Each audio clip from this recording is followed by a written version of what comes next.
ఓం నమో భగవతే వాసుదేవాయ నమః. ఇవాళ మన భగవద్గీత శ్లోకం అష్టమోధ్యాయం అక్షర బ్రహ్మయోగంలోని 10వ శ్లోకం.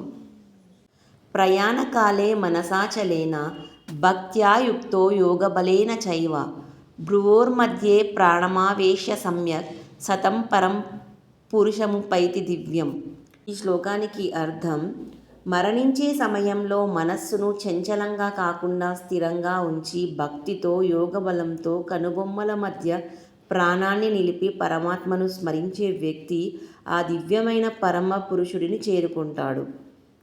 At the time of death, one who fixes the mind steadily without distraction remains devoted with unwavering faith and by the power of yoga concentrates the life force between the eyebrows, attains the supreme divine person. ఈ శ్లోకం ద్వారా మనం తెలుసుకోవాల్సింది ఏంటంటే, జీవితాంతం భక్తి, యోగ సాధన మరియు భగవత్ స్మరణలో జీవించిన వారే చివరి క్షణంలో కూడా భగవంతుని స్మరించి పరమగతిని పొందగలరు. మరణ సమయంలో భగవంతుని స్మరించడం ఒకరోజు సాధన కాదు, అది జీవితమంతా పెంపొందించుకున్న ఆధ్యాత్మిక అలవాటు ఫలితం. మనమందరం భగవద్గీతను చదివి విని దాన్ని ఆచరించి ధర్మాన్ని రక్షించుకుందాం. ధర్మో రక్షతి రక్షితః. జై భగవద్గీత. జై శ్రీకృష్ణ. జై హింద్.